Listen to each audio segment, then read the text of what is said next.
Hey guys, let's get more news about Steelers, but first, don't forget to subscribe and leave your like. Steelers HC Mike Tomlin jabs Ravens over Patrick Queen signing. After defeating the Baltimore Ravens in Week 11, Pittsburgh Steelers head coach Mike Tomlin was asked about linebacker Patrick Queen, who signed in Pittsburgh this offseason once the Ravens chose to let him walk. His response, one man's trash is another man's treasure. I'm glad he is on our team. In the end, it was a huge revenge game for Queen, who finished as the Steelers' leading tackler. The linebacker recorded 10 total tackles, including 1 tackle for a loss and 1 key forced fumble/recovery that produced a Chris Boswell field goal. Considering Pittsburgh won 18-16, that lone turnover was enough to swing the game in the Steelers' favor, and you might say Queen was one of the clear difference makers in this one. Tomlin named Queen as one of his team captains as the Steelers took the field for Week 11. After the victory, Queen told reporters that this was not a request, and that his head coach told him that he would be wearing a C. As usual, Tomlin appears to have pushed the right buttons as Queen expressed that he appreciated and respected the responsibility. The linebacker also shared that he thought he would be more pissed off entering this matchup with his former team. That wasn't the case according to the 25-year-old.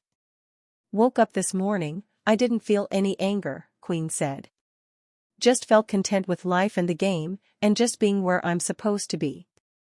I think, from the outside in the past I wasn't thinking, God put me in this place for a reason, he continued.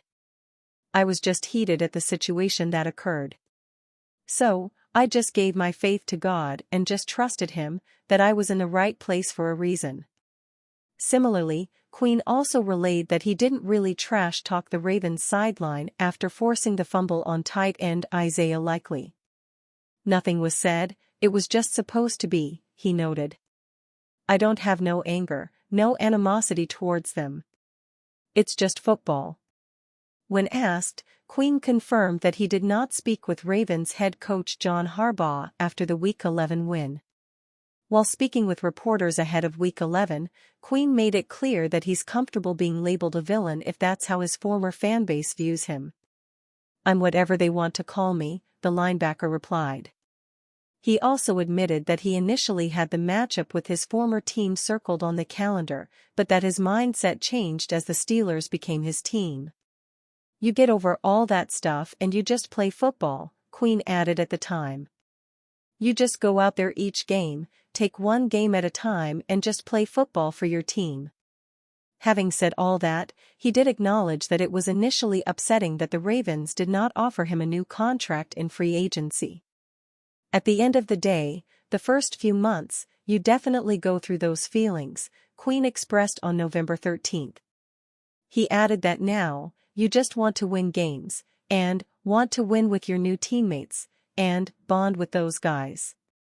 Everything that you do is for this organization that you're in now, he concluded on Wednesday. Like I said, I will have feelings. Anybody in my position would this week. So, just take one day at a time and whatever happens, happens. Mike Tomlin on Patrick Queen, one man's trash is another man's treasure. Steelers linebacker Patrick Queen's history with the Ravens made him a popular figure in the days leading up to Sunday's game between the AFC North teams, and Queen wound up making a major play just before halftime. The Steelers dominated play for most of the first 30 minutes, before a Derrick Henry touchdown had the Ravens up 7-6 in the final minutes. The Ravens got the ball back after forcing a punt and had a chance to get to halftime with a lead, but Queen ripped the ball out of tight end Isaiah Likely's hands and recovered the fumble to set up Chris Boswell's third field goal of the half. The 9-7 lead became an 18-16 win, and Queen led the Steelers with 10 tackles over the course of the afternoon. After the game, Steelers head coach Mike Tomlin referenced the Ravens' decision to let Queen become a free agent when talking about the linebacker's efforts. One man's trash is another man's treasure, Tomlin said in his press conference. I'm glad he is on our team. Queen ended the day with a game ball and the Steelers ended it in possession of first place in the AFC North, so there was plenty to celebrate in Pittsburgh on Sunday night. Derrick Henry's reaction says it all about Ravens' frustrating start versus Steelers. When Baltimore Ravens running back Derrick Henry runs the football, he's expected to make a highlight play. His signature stiff arm and top speed are must-watch. Henry added another highlight play early in the Ravens' Week 11 clash against the Pittsburgh Steelers. However, it was for all the wrong reasons. On just the second play of the game, Derrick Henry took a handoff up the middle but had the ball jarred loose by Steelers linebacker Nick Herbig, resulting in a quick turnover. For a Ravens team aiming to crack Pittsburgh's tough defense, it was a disastrous start and certainly not the one they had envisioned.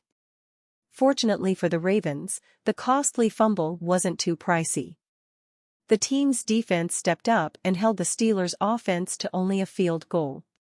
Henry's fumble was his first in 538 carries, a staggering streak for a player who's been the centerpiece of one of the NFL's most dominant rushing attacks. The frustration was written all over Henry's face on the sideline, a rare moment of disappointment for the usually reliable superstar. Henry's frustration can be felt through the television screen. He wanted that one back. It looks like a bad day to be the bench Henry is hammering. The Ravens' defense has done its job so far, holding Pittsburgh to just 3 points after the early turnover, but the offense will need to respond quickly to regain momentum. That starts with Derrick Henry. Henry's fumble is an anomaly for one of the most reliable backs in the league, but it's also emblematic of the struggles he's faced against the Steelers throughout his career. Pittsburgh's physical defense has consistently found ways to limit his impact, and today's start suggests the challenge remains as daunting as ever. Still, there's reason for optimism. The Ravens have the firepower to bounce back, and Henry has proven he can rebound from adversity. With Lamar Jackson leading the charge and Baltimore's offense designed to attack in multiple ways, Henry is in the perfect position to turn this around. His ability to wear down defenses as the game progresses could be critical in opening up big plays for the Ravens later on. The key for Baltimore will be composure. The Ravens have been here before and know the importance of keeping mistakes from snowballing. If Henry can shake off the early misstep and return to form, Baltimore will have every chance to take control of this game and give their star running back the elusive win over Pittsburgh he's been chasing for nearly a decade. And you, fan? What do you think of the situation of Derrick Henry? Leave your opinion in the comments.